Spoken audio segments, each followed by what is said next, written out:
അയോധ്യ രാമക്ഷേത്ര പ്രതിഷ്ഠാ ചടങ്ങുമായി ബന്ധപ്പെട്ട് കോൺഗ്രസിൽ അഭിപ്രായ ഭിന്നത തുടരുന്നു.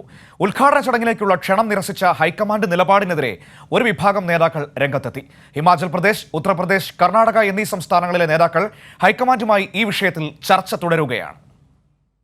അയോധ്യയിലേക്കില്ലെന്ന് കോൺഗ്രസ് നിലപാട് വ്യക്തമാക്കിയെങ്കിലും രാമക്ഷേത്ര പ്രതിഷ്ഠയുമായി ബന്ധപ്പെട്ട വിഷയത്തിൽ പാർട്ടിക്കുള്ളിലെ തർക്കങ്ങൾ അവസാനിക്കുന്നില്ല. കോൺഗ്രസ് അധ്യക്ഷൻ മല്ലികാർജ്ജുൻ ഖാർഗെ, സോണിയാഗാന്ധി, അധിർ ചൗധരി എന്നിവർക്കായിരുന്നു ചടങ്ങിലേക്ക് ക്ഷണം ലഭിച്ചത്. ക്ഷേത്രപ്രതിഷ്ഠാ ചടങ്ങ് RSSും BJPയും വർഗീയവൽക്കരിക്കുകയാണെന്നും ക്ഷേത്രത്തിന്റെ നിർമ്മാണം പൂർത്തിയാവാതെ ഉദ്ഘാടന ചടങ്ങ് നടത്തുന്നത് വരുന്ന ലോക്സഭാ തെരഞ്ഞെടുപ്പ് ലക്ഷ്യം വെച്ചുകൊണ്ടാണെന്നും കോൺഗ്രസ് ഉന്നയിച്ചു. ഈ കാരണങ്ങൾ മുൻനിർത്തിയാണ് ചടങ്ങിൽ പങ്കെടുക്കില്ല എന്ന നിലപാട് കോൺഗ്രസ് വ്യക്തമാക്കിയത്. എന്നാൽ ഹൈക്കമാൻഡിനെ ധിക്കരിച്ച് ചടങ്ങിൽ പങ്കെടുക്കുമെന്ന് നിരവധി നേതാക്കൾ പ്രഖ്യാപിച്ചു. മകരസംക്രാന്തി ദിനത്തിൽ രാമക്ഷേത്രത്തിൽ ദർശനം നടത്തുമെന്ന് കോൺഗ്രസിന്റെ ഉത്തർപ്രദേശ് ഘടകം വ്യക്തമാക്കി. ഉദ്ഘാടന ചടങ്ങിൽ പങ്കെടുക്കുമെന്ന് ഹിമാചൽ പ്രദേശ് മന്ത്രി വിക്രമാദിത്യ സിംഗും അയോധ്യയിൽ പോകുമെന്ന് മന്ത്രി അനിരുദ്ധ് സിംഗും അറിയിച്ചു.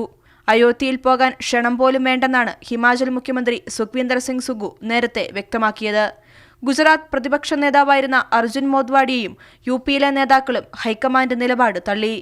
നേതാക്കളുടെ പരസ്യ പ്രഖ്യാപനങ്ങളോട് ഹൈക്കമാൻഡ് ഇതുവരെയായിട്ടും പ്രതികരിച്ചിട്ടില്ല.